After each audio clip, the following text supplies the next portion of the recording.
obviously, not the result you were looking for. What was sort of the message there with the boys after the game? I just spoke about, I thought our discipline, obviously we're offside a lot. We piggybacked them out of their end. I thought when we defended well, we put pressure on them and forced errors. Then I thought we had enough ball to win the game at the end there, and I felt like we went off script away from what we wanted to do. And the boys are really trying hard to win it and find a way to do it, and you can see how hard they're trying it, but we're not just doing it together at the moment the way we'd like to. You talked about in the lead up to this just how important this 10-day period was. Yep. To sort of focus on all of this thing. Did it surprise you? Did it feel like the preparations were right on point going into it? Yeah, we had a great 10 days. We had a lot of learning. We had a lot of recovery. We were bouncing around yesterday. Captain's run. There's plenty of energy about us. And I thought the big part was I thought they were really good. Like they kicked in the corners, made us come out of our end. I thought we showed a lot more resilience on our try line. So yeah, there was lots of things that we wanted to work on this week that I thought were a lot better. But yeah, definitely not good enough, and we're zapping ourselves of energy just through our discipline. Andrew, what are the biggest differences between now and say the back end of last year and the way you're playing, do you think? Yeah, I don't think there's probably the same sip in our attack. I don't think we're on as point with it as we'd like to be, as clinical. And I think the difference is, we're making it harder for ourselves. We were very good at playing the long game last year, putting other teams under pressure, and making it hard for them to come in our end. And yeah, we don't have that right at the moment. And when we do, we look really good, but it's only for small periods. It's not for a whole 80 minutes. Is that because the team isn't like earning the right, to win games and to take it deep, or to keep the pressure going, or what do you put that down? Well, when I talk about pressure, I mean like we kick in the corner, we do a really good job. That's set. We get the ball back, kick in the corner again because it's wet conditions. You got to play that pressure game, and then we relieve it straight away with a penalty. So that's what I mean about building pressure for this side. Yeah. How do you go about addressing that and moving forward quickly from this game? What will be the biggest priority for you? Yeah, just keep being honest about it, keep talking about it, keep learning, keep getting better, like wanting to attack it and be motivated by it.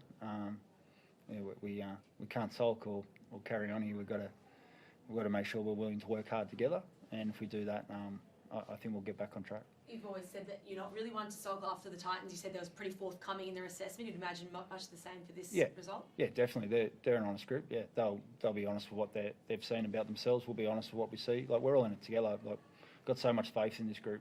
I still believe we can be the side we want to be.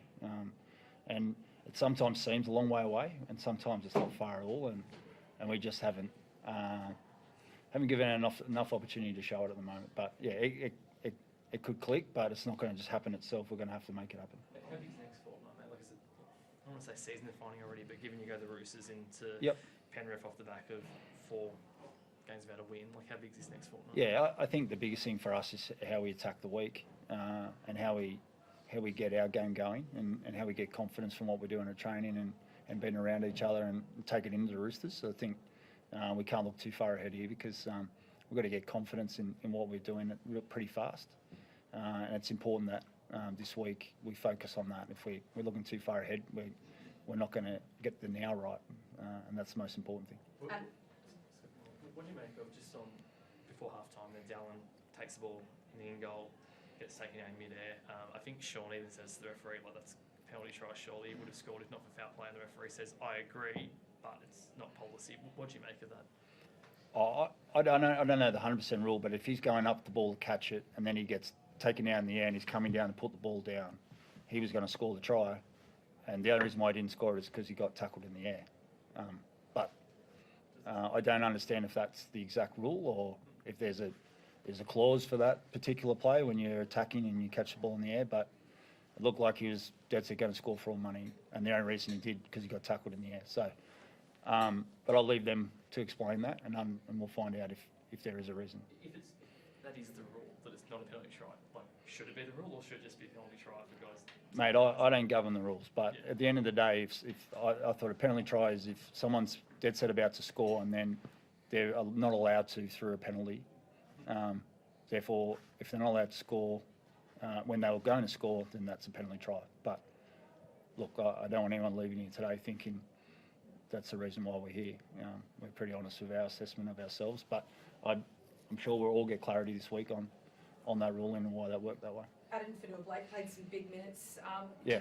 Got his spell early in the second Yep. half. Was that always the plan? And is that off the back of you talking about the dip for when the interchange comes on? Or what was the idea behind that? No, the plan for him was to come off half time, but we had Kurt Capewell go down edge back row, so Mitch Barnett had to go back to the edge, and we had to play around with things there. And you're making it really hard for yourself if you make 4 subs before half time. So we already had made 3, and if we made another, it was going to make it hard at the back end. So I asked Ads to push through that, and I thought he did a great job. I think he did a kick pressure straight after half time, forced an error, and we got the ball back. So I thought he did a lot of really good things for us tonight. Just how inspirational is Addin out there, Tohu, when you're in a game like that and he comes up with efforts after putting in such big minutes rather in the engine room?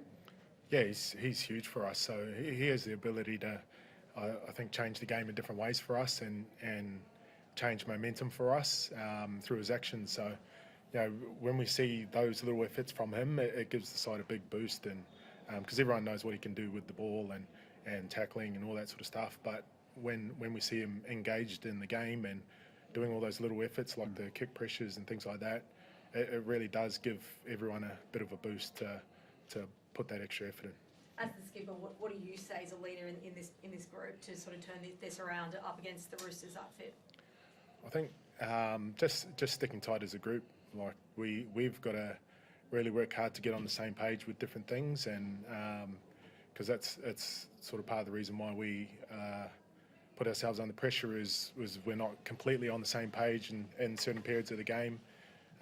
So yeah, we've just got to stick together, get tight as a group, and really put the effort in to sort of come out of this. How's Kurt? How is Kurt? We don't know yet. It's a calf. We don't know. He felt it, so don't know if it's minor, major. But those soft tissue injuries you just can't mess around with. So yeah, hopefully the scan and this week it rolls up good. But I'm certain he'll be in doubt next week. I'd be lucky if he plays. Jackson Ford got in for an obstruction in the second half. It looks like Hastings wrapped his arms around him. What did you make of the play? Jackson Hastings was just defending so tight on that play. It was probably pretty hard for Jackson Ford, wherefore he could run on that one. But it's the rule. It hit him on the outside shoulder. He did wrap his arms, but I don't think he was trying to tackle him. And look, I don't know if it has a result in the play because we score in the corner. But at the end of the day, yeah, the ruling is you hit the outside shoulder, and we got done for it. So. Yeah, there's a couple of things around our timing that could have been better there. Thank you. So much.